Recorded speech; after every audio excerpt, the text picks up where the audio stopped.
না, এক কাজ করো, এসিটা বাড়িয়ে দাও আর এক গ্লাস পানি নিয়ে আসো।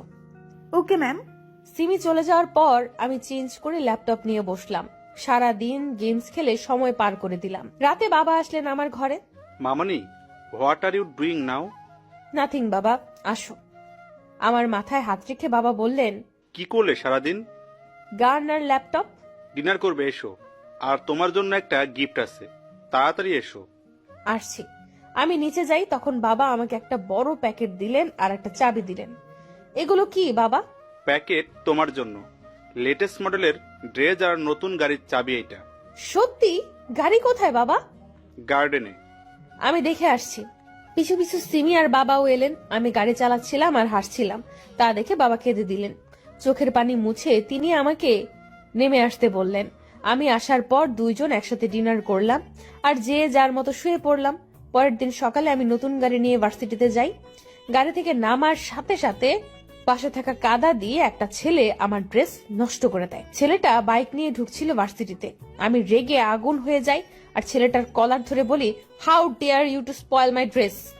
রাগে আমি তাতে দাঁত চেপে আছি। Ma'am, mind yourself. What did you say? তুই আমাকে বলছিস সেই কথা? এই ছেলে, এই ছোট লোক, তোর এত বড় সাহস কি করে হয় ইহিতা চৌধুরীর সাথে এইভাবে কথা বলার? অব্র বাইক থেকে নামে।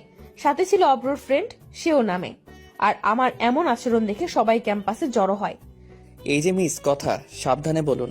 আমার বিহেভ ছোট লোকদের মতো করিনি যে এইভাবে আমায় অপমান করবেন।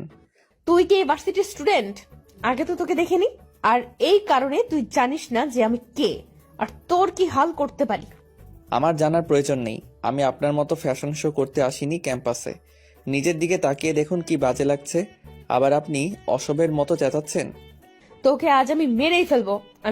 আমি গাড়ি থেকে হকি স্টিক বের করে অব্রর গায়ে মারার আগেই অব্র আমাকে থাপ্পড় মারে। সবাই হয়ে যায়, প্রিন্সিপাল সহ, কিন্তু কারো আগানোর সাহস নেই। কেমন মেয়ে আপনি? মিনিমাম মেয়েদের মতো আচরণ নেই তো আপনার মধ্যে? ফালতু সব। এই কথা বলে আমি বাইক নিয়ে সেখান থেকে চলে গেলাম। ইহিতা গালে হাত দিয়ে স্টিল দাঁড়িয়ে আছে। তিথি ইহিতার বাবাকে ফোন দিয়ে ভার্সিটিতে আসতে বলেছে এতক্ষণে। ইহিতার বাবাকে দেখে সবাই সালাম দেয় আর প্রিন্সিপাল এগিয়ে আসেন। ইহিতাকে ঠায় দাঁড়িয়ে থাকতে দেখে ইহিতার বাবা সামনে গেলেন, কিন্তু ইহিতা নড়ছে না। এরপর তিথি সব বলার পর ইহিতার বাবা চশমা চোখ থেকে খুলে ভেঙে ফেলেন আর প্রিন্সিপালকে জিজ্ঞেস করেন ইহিতাকে কোন ছেলে মেরেছে, তাকে যেন 1 মিনিটে এখানে আনে। প্রিন্সিপাল আমাকে ডেকে পাঠালেন। আমি ইহিতার বাবার সামনে আসলাম। তোর সাহস হয় কি করে